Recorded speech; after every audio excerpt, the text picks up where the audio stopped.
Icon star Allu Arjun ప్రస్తుతం పుష్ప 2 సినిమాలో నటిస్తున్నారు. ఈ సినిమా తర్వాత బన్నీ చేయబోయే మూవీ ఏంటనేది పెద్ద చర్చగా మారింది.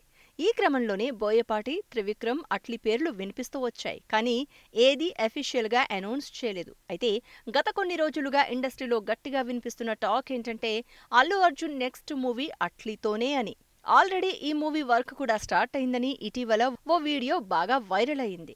తాజాగా వినిపిస్తున్న వార్తేంటంటే ఈ సినిమాతో సమంత రీ ఎంట్రీ ఇస్తున్నారట. ఖుషీ సినిమా తరువాత సమంత సినిమాలకు బ్రేక్ ఇచ్చిన సంగతి తెలిసిందే.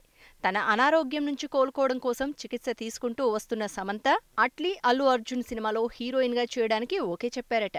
మరి ఈ వార్తల్లో ఎంత నిజముందో తెలియదు. కాగా సమంత గతంలో అట్లీ తెరకెక్కించిన మెర్సిల్, తేరీ సినిమాల్లో హీరోయిన్ గా నటించారు. ఇక అల్లు అర్జున్ తో సన్ ఆఫ్ సత్యమూర్తి సినిమాలో నటించారు. ఈ 3 సినిమాలు బ్లాక్ బస్టర్స్ గా నిలిచాయి. ఇప్పుడు తన రీ ఎంట్రీకి ఈ హిట్ కాంబినేషన్ అయితేనే పర్ఫెక్ట్ అని సమంత భావించినట్టు తెలుస్తోంది. కాగా ఈ మూవీని అల్లు అర్జున్ బర్త్డే నాడు అనౌన్స్ చేయబోతున్నారట.